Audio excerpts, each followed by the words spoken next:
Bonjour, je suis Boris Ancel, diabétologue et nutritionniste à l'hôpital Bichat à Paris. Faut-il à tout prix déconseiller, voire interdire, les édulcorants de synthèse à la population? Alors je parle de ce sujet suite à la médiatisation d'une grande étude française sur les relations entre la consommation d'édulcorants artificiels et le risque de cancer. C'est une étude qui a été effectuée à partir de la cohorte Nutrinet Santé.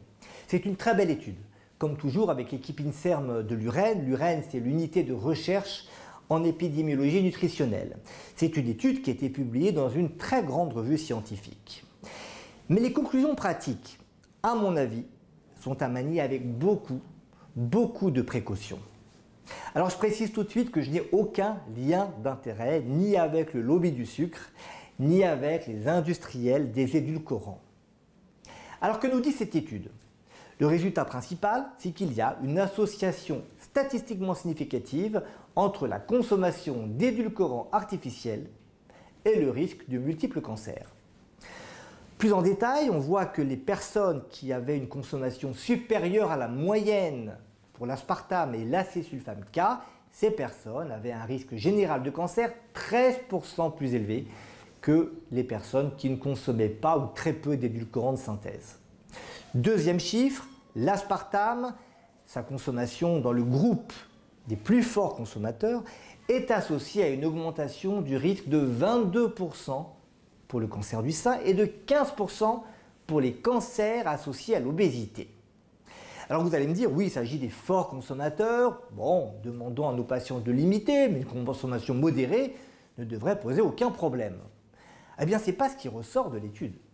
Parce que quand on regarde la consommation moyenne d'édulcorants de synthèse chez les forts consommateurs de l'étude, si on prend l'exemple de l'aspartame, c'était 47 mg par jour.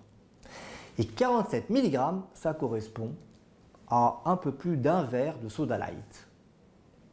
Alors ça peut faire peur, ça conduirait à tirer la sonnette d'alarme et à dire stop aux édulcorants artificiels qui donnent le cancer, mais je voudrais vraiment émettre des réserves sur une telle conclusion hâtive. Tout d'abord parce qu'évidemment il s'agit d'une étude observationnelle avec les limites classiques, les biais de confusion. Et d'ailleurs quand on regarde les données, on voit que les forts consommateurs d'édulcorants agrègent aussi des comportements et des situations à plus haut risque de cancer. Ils ont un IMC plus élevé, ils sont plus fréquemment diabétiques, plus fréquemment fumeurs ou anciens fumeurs, ils consomment moins de fruits et légumes et plus de personnes dans ce sous-groupe avaient fait un régime amaigrissant, témoignant du fait qu'ils essayaient de perdre du poids, peut-être parce qu'ils étaient en moins bonne santé.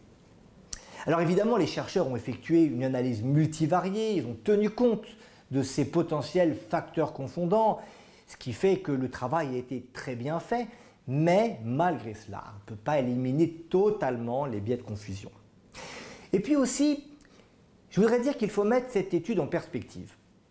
Il y a notamment une autre étude qui a été effectuée dans la même cohorte Nutrinet en étudiant les liens entre la consommation des boissons édulcorées et le risque de cancer, et cette étude n'a pas retrouvé d'association. En clair, les forts consommateurs de boissons édulcorées n'avaient pas d'augmentation du risque de cancer dans cette autre étude dans la même cohorte.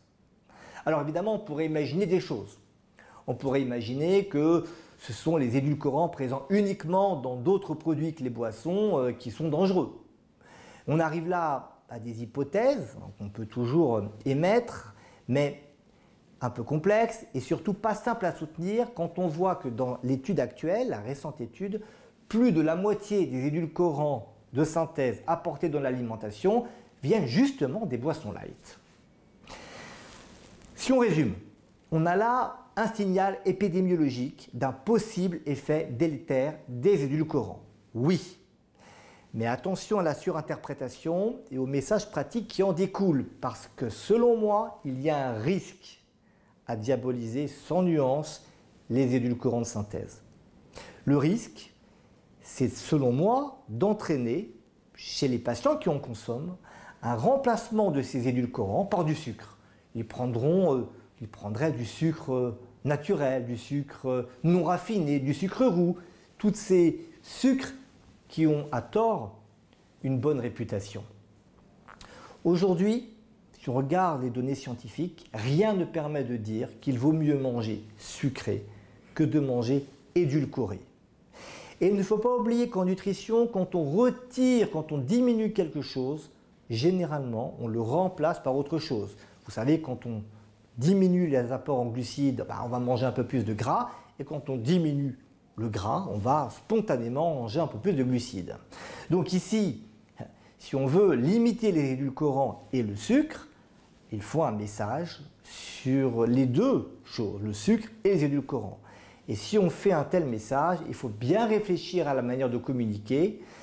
Et plutôt que de dire diminuer tout, il faudrait peut-être encourager à se déshabituer du goût sucré. Mais ça, c'est un gros chantier. Je vous remercie de votre attention et je vous dis à très bientôt sur Medscape.